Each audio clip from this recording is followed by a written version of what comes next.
Hey guys, Sheri Richerson from Experimental Homesteader Exotic Gardening, SheriAnnRicherson.com, and biannualblogathonbash.com, and welcome to our daily vlog.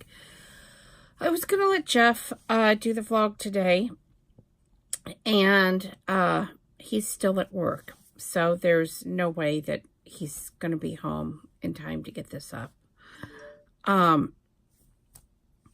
I'm thinking it's going to be a really late night for him tonight, and he's probably going to be really tired and just want to go to bed when he comes home. So, anyway, the Cobalt was towed off today. It's been down since last October, and I was going to drive it in today to the shop, and it wouldn't start.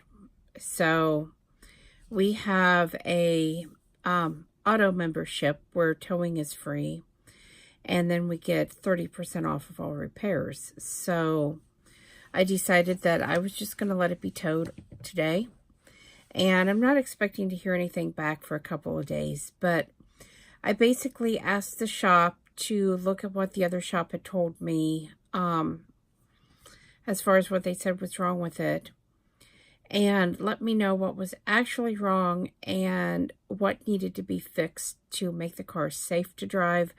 Because I know there's a lot of things wrong, but some of those things, yeah, they don't have to be fixed. They won't impact the performance of the car. They're not going to make it safe to or unsafe to drive. And, you know, they're just little things that just it would be nice to be able to get it all fixed, but I'm trying to do this on a tight budget, and that is the only car that I have that can go out of town. So I would really like to have it fixed, especially after going to the Indiana Travel Media Marketplace yesterday. There's a lot of things that I'm interested in and that I would like to go do that either are not available to do on the weekend, or that Jeff just has really no interest in, and that there's no point in dragging him along to just because I need him there to give me transportation. So anyway, I just thought it would be better if I had my car fixed again, and so that's what we're working on. I also went through, we brought home 4 large tote bags of paperwork and handouts, things like noodles and cookies and candies and handmade soaps, all kinds of things like that we brought home yesterday. And so the first thing I did last night was I separated out the food items. Some of them, obviously, we want to photograph and showcase, and some of them it's not really a big deal, but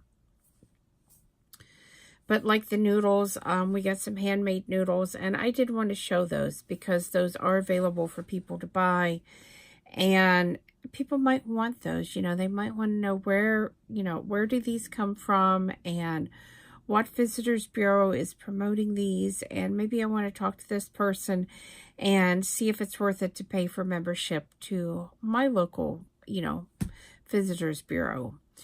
So, like I said, I did want, some of this stuff is just real nice, and I want to really showcase it. Some of the other items, they're nice, you know, but it's neither here nor there, and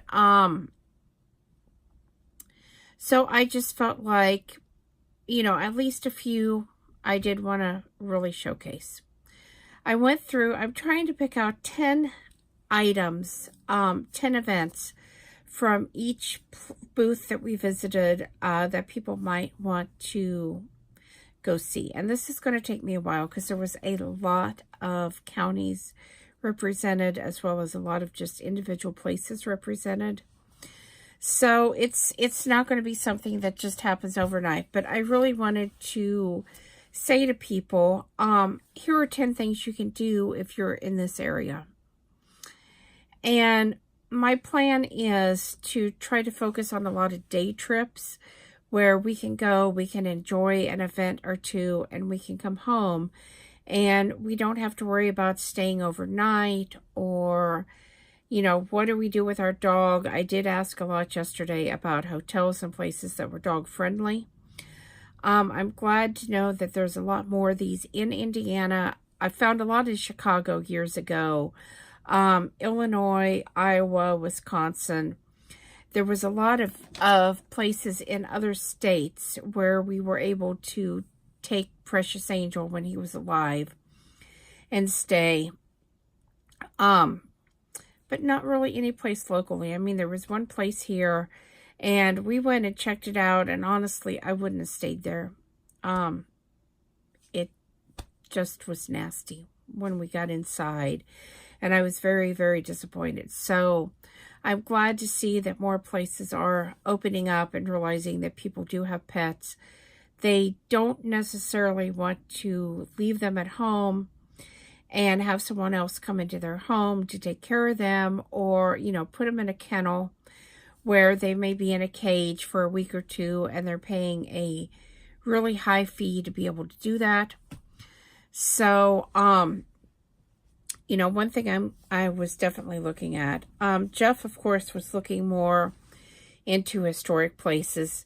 We found Lincoln's Boyhood Home, which actually might be kind of interesting to go to. There was a World War II ship that's actually docked here in Indiana, and I thought that might be interesting just to go see, just because. It's not that I'm really into history, but, sometimes things are really interesting. There's some caves, and I never really thought that I would like to go into a cave. I think of caves and I think of bats. And while I understand that bats are really important and they eat a lot of insects and they're in decline and we have to do something to help them to be able to live so that we don't have a die-off of all the bats, I'm still not a big fan of bats.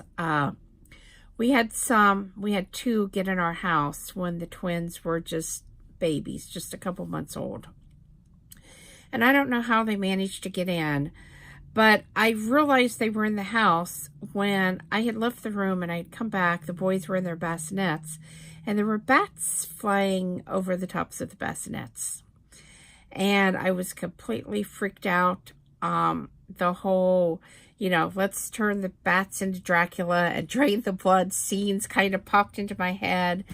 And I didn't know what to do, so I called the police department, and this was when we lived in Peru, and I told them that there were 2 bats in my house circling over my twins' bassinets.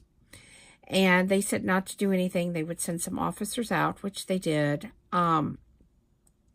They didn't seem concerned that the bats would land on the babies, and the bats certainly did not. By the time the officers got there, the bats had actually gone and landed on a wall, and the officers brought in tennis rackets and were able to put those over the bats and safely remove the bats from the house.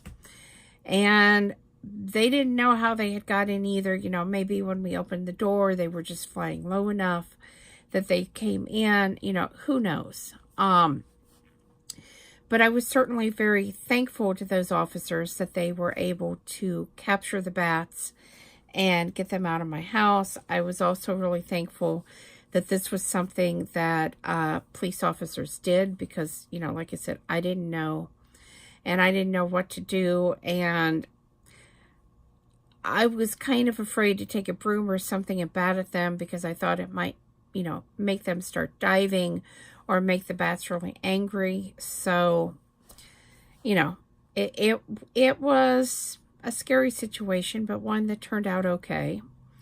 So when I think about caves, I think about bats, and that has been a deterrent for me, but I may have to go check these out. One thing that really caught my attention is that you can sift for crystals and other gemstones.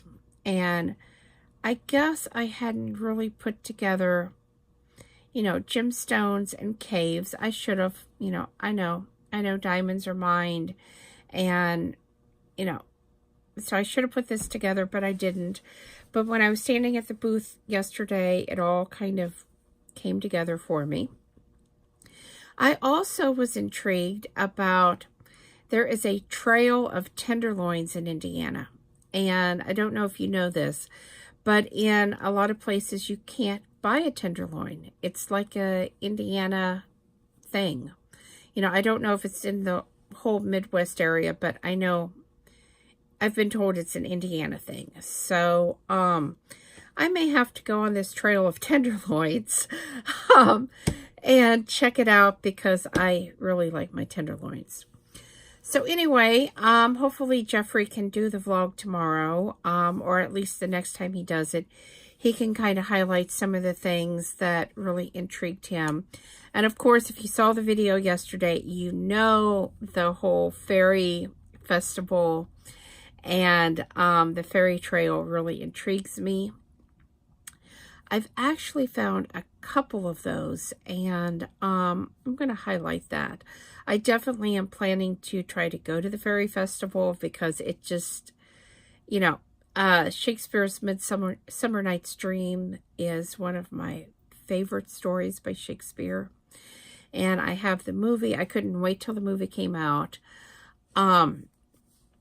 Really enjoyed it. And, of course, I love unicorns. I've loved unicorns since probably junior high.